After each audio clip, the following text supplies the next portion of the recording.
بسم اللہ الرحمن الرحیم، السلام علیکم۔ میں آپ کا میزبان سمی ابراہیم اور آپ دیکھ رہے ہیں ہمارا سوشل میڈیا سمی ابراہیم آفیشیل۔ دو خبریں ہیں جن سے بڑی بے چینی ہے یہاں پر اسلام آباد میں، اور حکومت خاصی نروس نظر آ رہی ہے۔ ایک تو یہ خبر ہے کہ ڈونلڈ ٹرمپ اب وہ جو نیو یارک کی عدالت نے فیصلہ سنایا ہے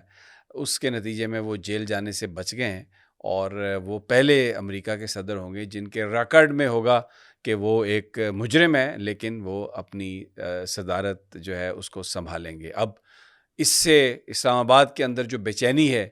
کیونکہ جو ٹرمپ ایڈمنسٹریشن کے حوالے سے اسپیکولیشن ہے کہ عمران خان کی رہائی کے لیے وہ بڑے سنجیدہ ہیں، اور پھر جو پولیٹیکل پرزنرز ہیں پاکستان میں اس پر بھی امریکہ کو بڑی تشویش ہے، خاص طور پر ٹرمپ ایڈمنسٹریشن جو ہے بڑی ایک واضح ان کے مشیروں کی اس میں لائن ہے۔ ایک تو یہ خبر ہے۔ دوسرا، جو مذاکرات کے حوالے سے ایک بات چل رہی تھی جس میں حکومت یہ سمجھتی تھی کہ وہ کسی نہ کسی طریقے سے عمران خان صاحب کو گھیر کے لے آئے گی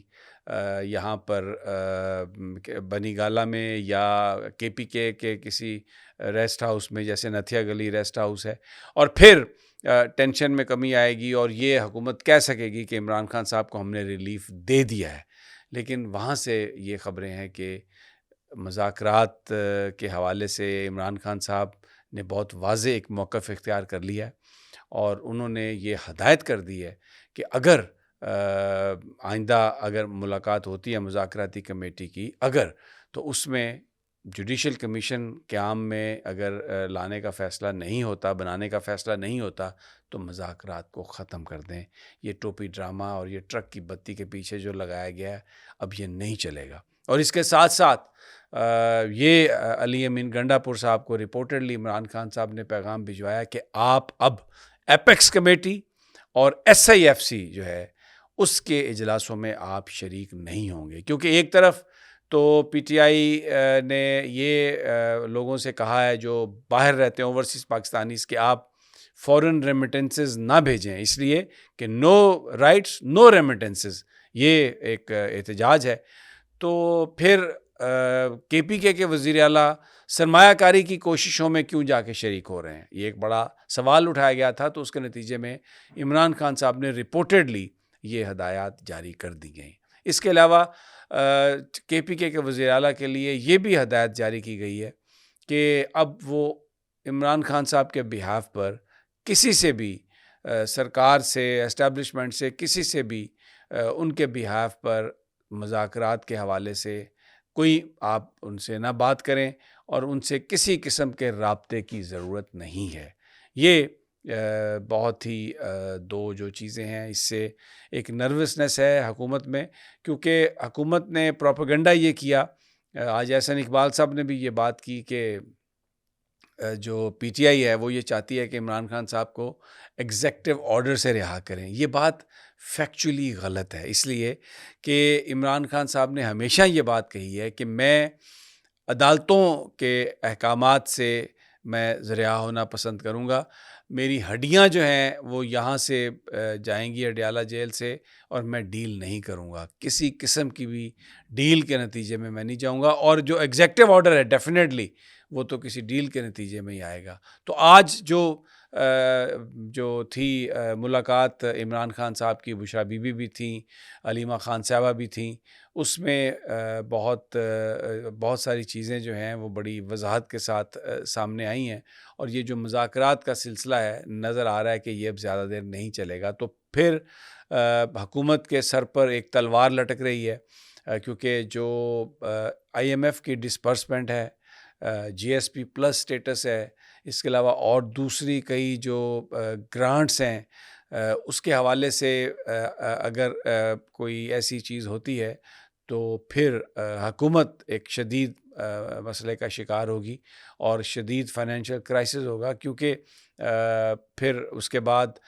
پیمنٹس کے لیے حکومت کو بہت زیادہ مشکلات ہوں گی۔ تو آج یہ جو دو خبریں ہیں یہ کوئی بہتر نہیں ہے۔ ایک اور چیز کا میں ذکر کرتا ہوں، وہ ایک ایک ٹویٹ ہے جس میں منسوب کیا گیا تھا رچرڈ گرینل کو، جو ٹرمپ کے ہیں ایڈوائزر ہیں، کہ جنرل عاصم منیر سے جو پاک فوج کے سربراہ ہیں استعفیٰ مانگا گیا، اور یہ ان کا ٹویٹ ہے، یہ چلایا گیا بہت سوشل میڈیا پر، لیکن جب فیکٹس چیک کیے گئے تو معلوم ہوا کہ وہ فیک ہے، وہ غلط ہے، وہ جعلی ہے، ایڈٹ کر کے یہ کیا گیا۔ رچرڈ گرینل نے اس حوالے سے کوئی بات نہیں کی تھی۔ اس ٹویٹ کی خبر نے خاصا ایک طرح سے سوشل میڈیا میں بھونچال سا آ گیا تھا اس سے، لیکن یہ جعلی خبر ثابت ہوئی، یہ جھوٹی خبر ثابت ہوئی۔ رچرڈ گرینل نے اس قسم کا کوئی ٹویٹ نہیں کیا تھا۔ ایک اور جو اہم ڈیولپمنٹ ہے وہ یہ ہے کہ بحریہ ٹاؤن کے آفس کا دبئی میں افتتاح کر دیا گیا، یہ اس کا ہیڈ آفس ہوگا۔ ملک ریاض جو بحریہ ٹاؤن کے چیئرمین ہیں وہ بہت عرصے سے وہاں پر مقیم ہیں،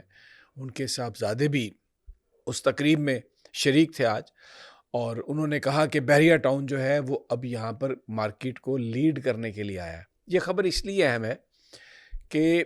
ایک تو اس سے جو پاکستان کے اندر انویسٹمنٹ کی کوششیں ہیں وہ ایسا نظر آ رہا ہے کہ وہ کامیاب نہیں ہوں گی، بلکہ ان کو بہت بڑا دھچکا لگا ہے۔ اس کی وجہ یہ ہے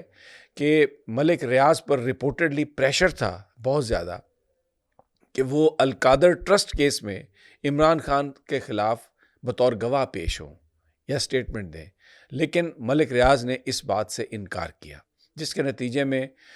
بحریہ ٹاؤن کے آفیسز پر ریڈ بھی ہوا۔ بحریہ ٹاؤن میں جو قیمت ہے پلاٹس کی وہ بھی کم ہوئی، اور ملک ریاض جو ہیں وہ پاکستان واپس نہیں آئے، وہ بیرون ملک یعنی دبئی میں وہ رہے۔ اب انہوں نے پھر یہ بھی اس بات کی بھی اطلاعات ہیں کہ بہت سارا پیسہ جو ملک ریاض کا پاکستان میں تھا وہ انہوں نے دبئی شفٹ کیا، اور وہاں پر ریئل اسٹیٹ میں انہوں نے انویسٹمنٹ کی۔ اب ایک بڑا سوال ہے کہ پاکستان کی حکومت انویسٹمنٹ لانا چاہ رہی ہے، فورن انویسٹمنٹ، لیکن پاکستان کے اپنے جو سرمایہ کار ہیں وہ یہاں سے سرمایہ لے کے جا رہے ہیں، کیونکہ وہ اپنے آپ کو محفوظ نہیں سمجھتے، ان کو پولیٹیکل ریزنز کی وجہ سے یا کسی اور وجہ سے ایک کوئرژن کا سامنا ہے، دباؤ کا سامنا ہے، ان کے ساتھ جس طریقے سے سلوک کیا جا رہا ہے، تو اس کے نتیجے میں ملک ریاض کا ملک سے باہر دبئی میں ایک بڑا ایک ہیڈ آفس اپنا بنانا اور وہاں پر ساری اپنی انویسٹمنٹ لے جانا، اور یہاں پر پاکستان میں یہ بھی خبریں ہیں کہ آلموسٹ ایک طرح سے معاہدہ ہو گیا ہے، اور اب بحریہ ٹاؤن جو ہے اس کو ٹیک اوور کر لیا جائے گا۔ تو اس سے جو پاکستان کے اندر سرمایہ کاری لانے کی جو خبریں ہیں یا جو کوششیں ہیں اس کو شدید دھچکا لگا ہے۔ اس کے علاوہ کچھ اور بزنس مین ہیں، انہوں نے بھی اس بات کا اظہار کیا ہے پرائیویٹ کنورسیشنز میں کہ ان کو بھی بلایا گیا اور ان کے ساتھ بھی جو ہے وہ رویہ اس طرح کا رکھا گیا کہ وہ ڈسکریج ہوئے ہیں، اور وہ اپنی جو ان کی پاکستان میں انویسٹمنٹ ہے اس کو باہر لے جانے کے بارے میں سوچ رہے ہیں۔ تو یہ جو ساری صورتحال ہے، اس سارے تناظر میں یہ ایک بڑی پریشان کرنے والی خبر ہے، لیکن بہرحال یہ چیزیں ڈسکس ہو رہی ہیں۔ بہت ساری چیزیں انکنفرمڈ ہیں کیونکہ ان کو ہم کنفرم نہیں کر سکتے، لیکن شواہد جو بتا رہے ہیں، قرائن جو بتا رہے ہیں کہ شاید ایسا ہونے جا رہا ہے۔ اجازت دیجیے مجھے اگلی ویڈیو تک، اللہ نگہبان۔